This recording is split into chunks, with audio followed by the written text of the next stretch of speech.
because Floyd Mayweather's arrested. It's over. This is not going to end well. This will not end well. To help himself, he had to crawl under his rock, out of his rock, and make some noise.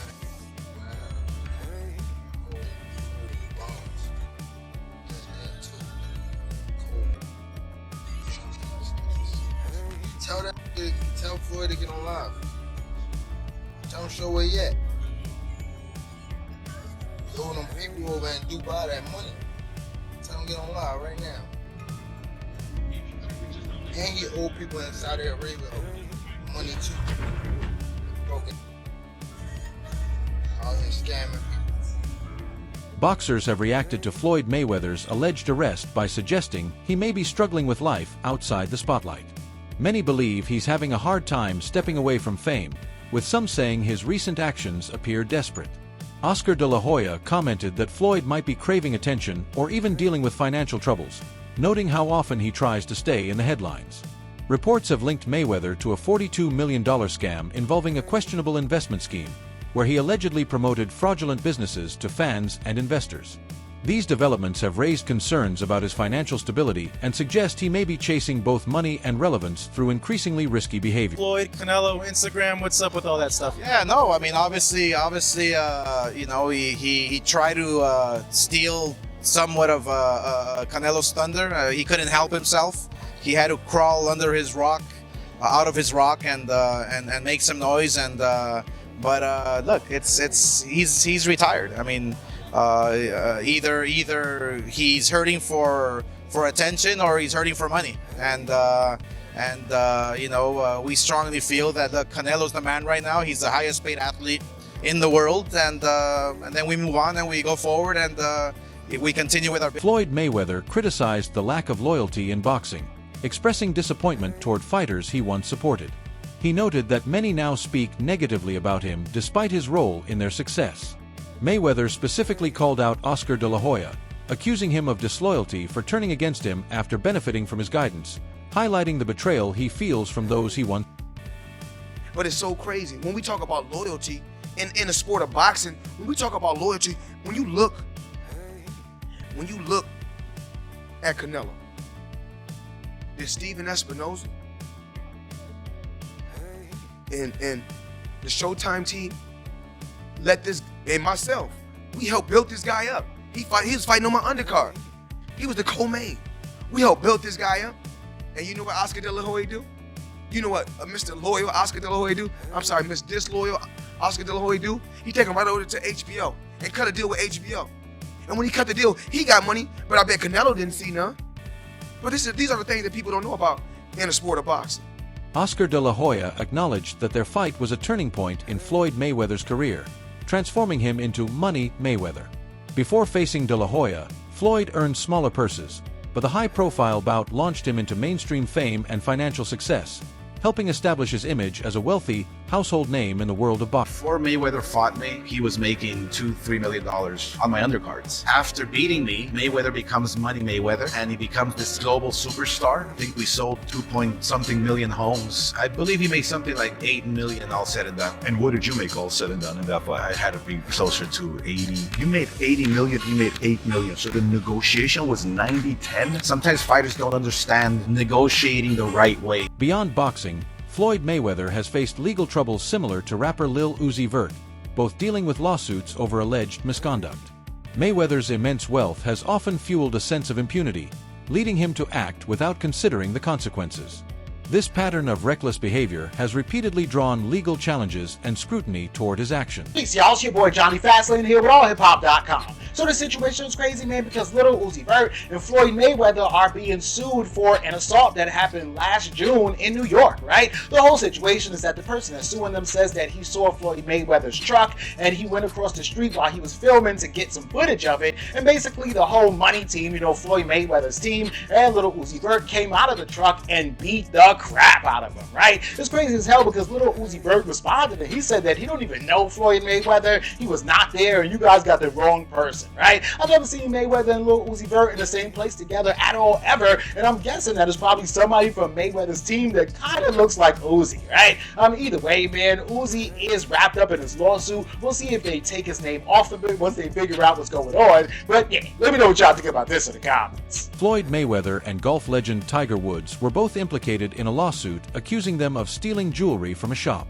The incident intensified public scrutiny of Mayweather's financial behavior, adding to concerns that, despite flaunting his wealth, he struggles with maintaining transparency and integrity in his business deals. Well, have you heard about the $4 million RICO lawsuit that Floyd Mayweather and Tiger is being hit with?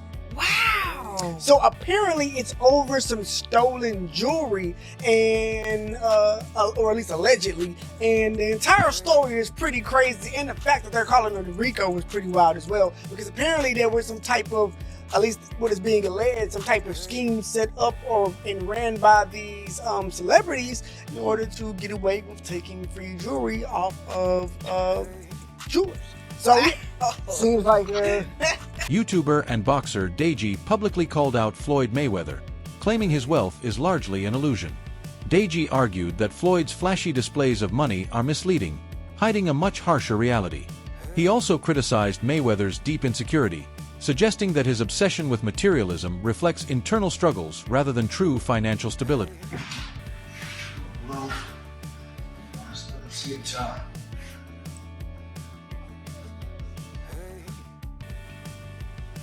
So we got a choice. Bring that shit out to the city. Come on, follow me. Come on, let's go around. We got a choice. The original little corner as you guys can see. We got the Aventador. We got the dog. We got the Bentley. Another rose. Another rose. Spirit of ecstasy. Come on now.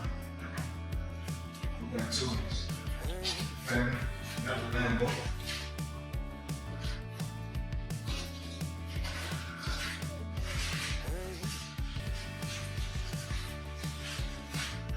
Keys on for this. I see some keys right here.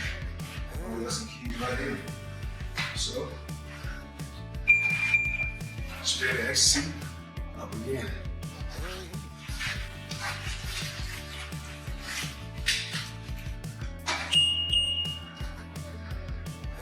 Up again. See the seats.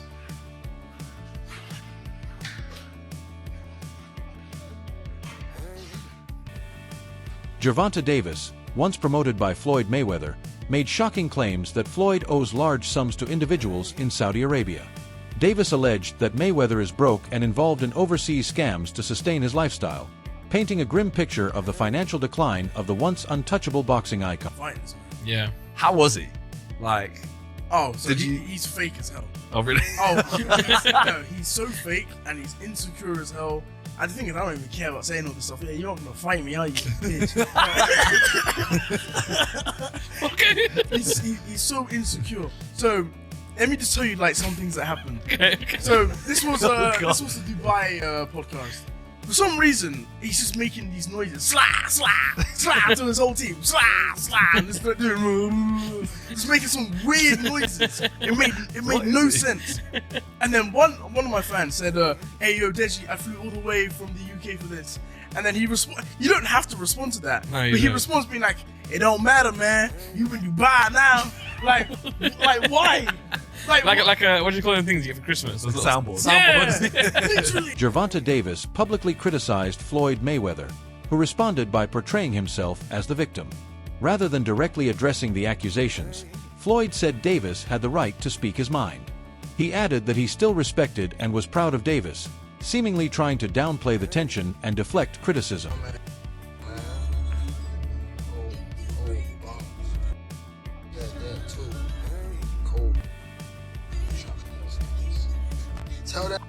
Tell Floyd to get on live. Tell him show where he at. He owe them people over in Dubai that money. Tell him get on live right now. And he owe people in Saudi Arabia money too. Okay. scamming. Despite his Money Mayweather persona, Floyd has reportedly turned to bank loans amid growing financial troubles. Struggling with mounting debt, he maintains a lavish lifestyle to uphold his image, further deepening his financial instability. This pressure to preserve appearances has trapped him in a cycle of spending far beyond his means. Take Vince out on social media. He's been through a lot, throughout his life. So, but I take my hat off to him. I'm proud of him. Saturday night we had a game plan, and a lot of times when he says certain things on social media, I say, he's to me he's still a kid, and when I was that age, I probably would have did the same thing. I didn't have a Floyd Mayweather to stand behind me and tell me, about what's right and what's wrong. He got the job done, but my hat off to Ryan Garcia, tough competitor, tough fighter, and the best. Floyd Mayweather's real estate ventures in New York City sparked legal scrutiny, as authorities questioned how he could afford such extravagant investments while reportedly carrying significant debt. His lavish lifestyle clashed with tax records, revealing he owed substantial amounts to the IRS but had yet to settle those liabilities. Adding to the controversy, Logan Paul accused Mayweather of withholding payment from their exhibition match. UFC President Dana White clarified that in exhibition boxing, the promoter is responsible for paying the fighters. Since Floyd acted as the promoter for the bout, the responsibility to pay Paul fell entirely on him. This situation raised serious concerns about Mayweather's business practices and the transparency of his financial dealings. I'm not sure how many of you have seen, was it Floyd Mayweather? He had this interview and he was talking about how he got a loan. He got a loan from a bank, and his new real estate deal is going to make him $300 million a month. You see that? Yeah, I saw that. Now, the fact that he pointed out was that everybody knows that he got his own capital, money, right? But he still leveraged other people's money. So now he's making $300 million a month. Well, that's going to be explained. So, it's like I said, for your example, right? The Airbnb. If you get a place, there's a couple ways to do Airbnb. You can do it so where you're what's it called, sublease? Subleasing. You don't technically own it, but the landlord's okay with it, or you can actually buy it. But in a situation where you're buying it, it does cost money to fix it up, right? I'm back in the real estate news again. This guy's on an acquisition spree like I haven't seen in a long time. You got to remember, in October, he bought a portfolio of multifamily properties in around Manhattan for $402 million. Well, this time he went all in on office property for a $10 billion portfolio. I got this out of Real Deal, by the way. Now, some of these properties listed are 410 10th Avenue and Hudson Yards. You got Jersey City's Harborside Office Complex. You've got the Aon Center in Chicago and the old post office building in Chicago as well. So the portfolio includes a total of 18 buildings that take up to 10 million square feet of space. Now, he's not new to this. He's got office properties as well. He's got a pretty good portfolio. So far, he's got 16 properties worth about $7 billion. He's going to add this portfolio to it, and he's going to be on a tear. So I hope he has a good marketing company as well. But congrats to him. Frustrated by the lack of payment, Logan Paul announced his intention to take legal action against Floyd Mayweather, publicly stating he would file a lawsuit to recover the money owed. This added to the growing list of financial disputes surrounding Floyd. Joe Rogan critically noted that Mayweather's motivation for fighting Logan Paul appeared to be driven largely by money. Rogan pointed out the irony of a legendary boxer taking exhibition matches not for the love of competition, but for quick cash. This shift in priorities led fans and analysts to question Floyd's true intentions and legacy, suggesting that money had replaced pride for the former champion.